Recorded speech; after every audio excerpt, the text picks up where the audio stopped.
You're completing 15 years of marriage on 20th April, as we just 15 years, really? 15 years, yeah. Wow. 2007 to 2022. Brilliant.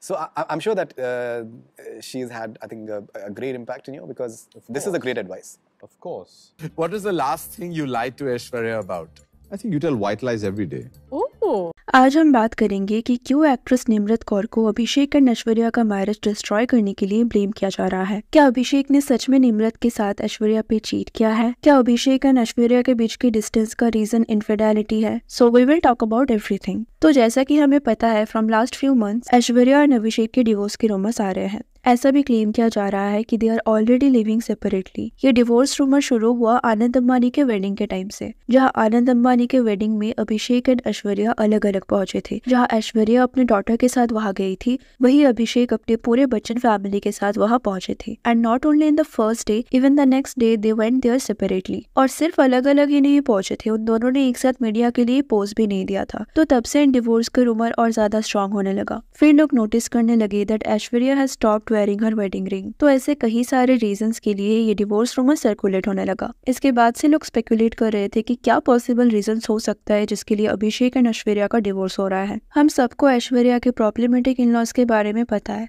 Jaya and Shweta Bachchan का ऐश्वर्या के towards rude होना या insecure होना, all this things were there. मैंने इस topic में पहले ही video बनाया है, आई बटन पे जो वीडियो आ रहा है वो देख लेना। Now see, if your husband is supportive तो फैमिली प्रॉब्लम आप हैंडल कर सकते हो। बट देन हमने ये भी देखा कि अभिषेक ऐश्वर्या के टुवर्ड्स बहुत ज्यादा सपोर्टिव नहीं थे पहले से ही। लाइक अभिषेक के इंटरव्यूज से, उनके बिहेवियर से हमेशा ही लगता था कि वो ऐश्वर्या के सक्सेस से थोड़ा सा इनसिक्योर है। I have explain this topic as well, जो आपको आई बटन में दिख रहा होगा। लेकिन अभी रिसेंटली आउट ऑफ नोवेयर ऐसे रूमर्स आने लगे कि अभिषेक ने ऐश्वर्या पे चीट किया है with his Dasvi costar Nimrat Kaur. और तब से लोग निम्रत कौर को troll, body shaming, slut shaming और पता नहीं क्या क्या कर रहे हैं। एंड उन्हें ब्लेम कर रहे हैं कि उनकी वजह से ही अभिषेक एंड ऐश्वर्या का मैरिज डिस्ट्रॉय हो गया। अब इस टॉपिक को कंटिन्यू करने से पहले हम निम्रत कौर के बारे में थोड़ा सा डिस्कस कर लेते हैं। Nimrat Kaur was born on 13 March 1982 in Rajasthan. Nimrat एक आर्मी फैमिली से बिलोंग करती है, where her father sacrificed his life for our country. Jammu and Kashmir के एक टेरर अटैक में उनके फादर मेजर भूपेंद्र सिंह शहीद हो गए थे। निम्रत की एक सिस्टर भी है जो कि साइकोलॉजिस्ट है, तो उनका फैमिली बैकग्राउंड एक्चुअली काफी ज्यादा डिसेंट है। फादर के डेथ के बाद निम्रत एंड उनकी फैमिली दिल्ली मूव्ड हो गए, जहां उन्होंने दिल्ली पब्लिक स्कूल से अपना स्कूलिंग कंप्लीट किया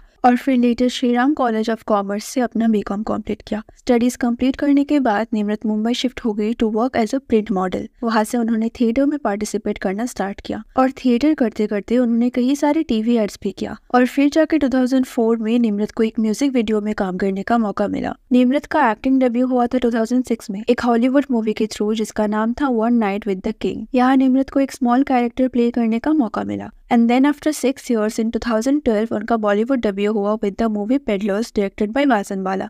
लेकिन क्योंकि इस मूवी को उतना रिकॉग्निशन नहीं मिला तो उनको भी वो लाइमलाइट नहीं मिला। इनफैक्ट निम्रत को फर्स्ट नोटिस किया गया 2013 के एक डेयरी मिल्क कॉमर्शियल में, और उसी साल निम्रत को इरफान खान के साथ काम करने का मौका मिला in the movie lunch box. लेकिन इस मूवी को भी उस टाइम रिकॉग्निशन नहीं मिला था, बट फ्यू ईयर्स लेटर इस मूवी को अच्छा खासा रिस्पॉन्स मिला। 2016 में निम्रत ने अक्षय कुमार के ऑपोजिट एयरलिफ्ट नाम के इस मूवी में काम किया और इसी मूवी से उनको थोड़ा बहुत रिकॉग्निशन मिला। लेकिन इसके बाद निम्रत का करियर उतना खास नहीं था। उन्होंने English and Indian TV shows में काम किया, कुछ मूवीज में भी काम किया, लेकिन उनको खास लाइमलाइट नहीं मिला। बट अगर आप उनकी एक्टिंग की बात करो तो she is actually very talented. But हम सबको पता है बॉलीवुड में टैलेंटेड होना इज नॉट इनफ, तो उनका career graph overall average to below average था। नाउ 2022 में निम्रत ने 10वीं नाम की इस मूवी में काम किया, जहाँ उनके ऑपोजिट अभिषेक बच्चन एंड यामी गौतम भी थी। तो इसी मूवी के शूटिंग के दौरान Abhishek and Nimrat met each other. अब उस टाइम तो उनके बारे में ऐसा कोई भी न्यूज नहीं था, बट रिसेंटली अचानक कहीं से ये न्यूज सर्कुलेट होने लगा कि इसी मूवी के शूटिंग के दौरान Nimrat and Abhishek had a fling, और तभी से ऐश्वर्या एंड अभिषेक के बीच में प्रॉब्लम स्टार्ट हुआ। अब ये क्लिप देखो, ये 2022 आईफा अवार्ड शो का क्लिप है। यहाँ हम देख सकते हैं कि अभिषेक परफॉर्म कर रहे हैं एंड ऐश्वर्या एंड आराध्या उन्हें चीयर कर रहे हैं। All of them looking very happy here, और यहाँ उनके बीच सब कुछ ठीक लग रहा है। अब ये क्लिप 3 जून 2022 का है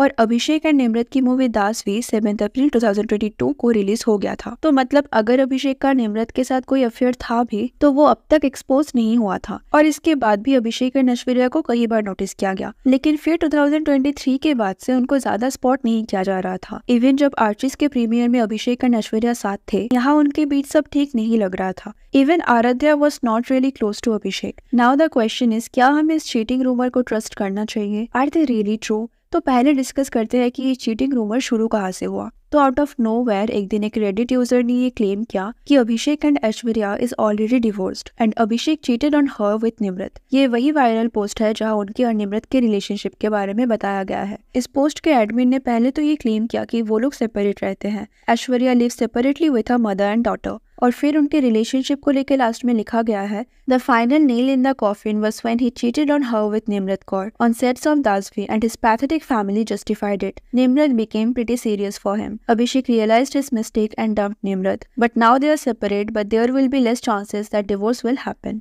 और इसी रेडिट पोस्ट को सारे बिग मीडिया हाउसेस रिपोस्ट करने लगे और यही से शुरू हुआ ये चीटिंग रूमर। इसके बाद से निम्रत, अभिषेक एंड ऐश्वर्या को लेके कई सारे मीम्स बन रहे हैं। People are body shaming Nimrat and making fun of her looks. Basically लोग यहाँ बोल रहे हैं कि निम्रत की वजह से ही उनका मैरिज खराब हुआ है। निम्रत को शायद इससे पहले उनके करियर को लेके इतना लाइमलाइट नहीं मिला जितना अभी इस डेटिंग रूमर के लिए मिल रहा है। Now the thing is, we don't know if the rumor is right or wrong. We don't know if we should believe it or not. But क्या उसके बेसिस पे निम्रत को स्लट शेमिंग करना, बॉडी शेमिंग करना फेयर है? चलो थोड़ी देर के लिए मान लेते हैं कि Abhishek and Nimrat had a fling. But who is married here? Abhishek, right? Who has a grown up daughter here? Abhishek, right? तो यहाँ लॉयल होना किसका रिस्पॉन्सिबिलिटी है? अभिषेक का ही, राइट? इमेजिन अगर यहाँ अभिषेक की जगह ऐश्वर्या होती और ऐश्वर्या किसी अनमैरिड मैन के साथ अभिषेक पे चीट करती, तो क्या हम उस अनमैरिड मैन को ब्लेम करते? No, because Aishwarya is married here, तो it's her responsibility to be loyal to her family. अब मैं यहाँ ये नहीं बोलूंगी कि निम्रत की कोई गलती है ही नहीं।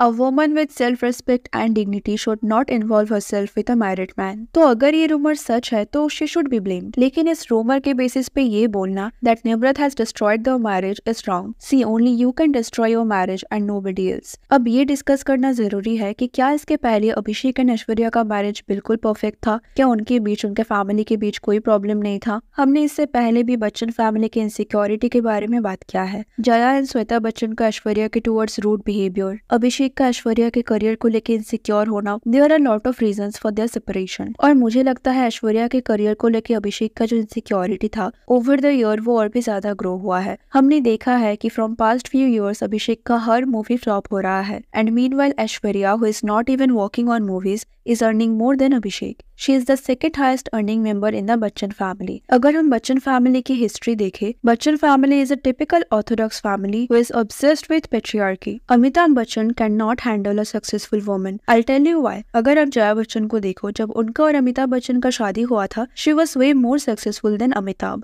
She was not only working in Hindi cinema but also in Bengali cinema. But शादी के बाद अमिताभ बच्चन नहीं चाहते थे कि वो मूवीज में काम करे और ऐसे ही उनका एक्टिंग करियर खत्म हो गया। इवन अगर हम उनकी डॉटर श्वेता बच्चन की बात करें, she got married at the age of 22 only. यहाँ इस बारे में बच्चन फैमिली का एक्सक्यूज है कि क्योंकि उस टाइम अमिताभ बच्चन बहुत ज्यादा डेप्थ में थे, इसीलिए दे वांटेड टू सिक्योर श्वेता's career by getting her married to a rich businessman. तो मतलब उनके पास एक इतना बड़ा शादी अरेंज के लिए पैसा था, अभिषेक को इंडस्ट्री में लॉन्च करने के लिए पैसा था, लेकिन अगर श्वेता इंडिपेंडेंट हो जाती तो उनके पैसे खत्म हो जाते। So this sounds more like a marriage deal. और इसी से हम देख सकते हैं कि Amitabh Bachchan do not like independent working women. और जब अभिषेक एंड ऐश्वर्या गॉट मैरिड, उस टाइम ऐश अपने करियर के पिक पे थी, जहाँ अभिषेक उस टाइम भी इंडस्ट्री में स्ट्रगल कर रहे थे। एंड ऐसे टाइम पे भी अभिषेक हैड द ऑडेसिटी टू से this.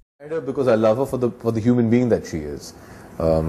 Not because she's the most successful actor we have, or she's the international face of Indian cinema, or because she's, erstwhile Miss World and the most beautiful woman. No, it's not. It's because, at the end of the day, when you come back home from a hard day of work and you go to bed, you have to face a certain reality of what is the person like. About what you love about Aishwarya Rai. That she loves me. अगर आप अभिषेक का interviews देखोगे तो आपको बेयरली ऐसे interviews देखने को मिलेगा जहाँ अभिषेक ऐश्वर्या को उनके अचीवमेंट्स के लिए या उनके एक्टिंग या उनकी मूवीज के लिए अप्रिशिएट कर रहे हैं। मीनवाइल ऐश्वर्या ऑलवेज अभिषेक को एज एन एक्टर अप्रिशिएट करती है, उनकी मूवीज को अप्रिशिएट करती है एंड नॉट ओनली दैट उनके लुक्स को भी अप्रिशिएट करती है। But Abhishek could not accept the fact that he is married to the most beautiful woman in the world. तो ये सब फिर से बोलने का यही रीजन था कि ऐसा नहीं है कि उनका मैरिज बिल्कुल पिक्चर परफेक्ट था या फिर अभिषेक और ऐश्वर्या के बीच कोई प्रॉब्लम नहीं था। There had problems in their marriage. The Bachchan family had problem with Aishwarya's career, and to save their marriage, Aishwarya has compromised a lot. Aishwarya always prioritized her family before her career, but still their marriage did not work. Also, I don't know how many of you would agree with me, but getting jealous of your partner's success, blaming your partner for your own failure, and supporting your family when they are not supporting your wife is also micro-cheating. And it's same for both the genders. And see, I'm not defending Namrat Kaur here, but just think about it. Should we really blame a person based on a non-verified Reddit post? अगर अभिषेक और नम्रत के बीच में सच में affair था तो हमें उन दोनों को ही ब्लेम करना चाहिए, but we should blame Abhishek more because he is the married one here. And also I honestly believe अगर अभिषेक और नम्रत का ये rumor सच है then Aishwarya should just divorce him. And also I think they are kind of perfect for each other. Both of them had an average Bollywood career. तो Bachchan family का भी insecure होने का कोई जरूरत नहीं है. So that was it for today. What's your thought on this? Let me know in the comment section. और अगर आपको वीडियो अच्छी लगी तो इसे लाइक कर देना और ऐसे और वीडियोस के लिए चैनल को सब्सक्राइब कर देना. Thanks for watching. See you in the next. Take care.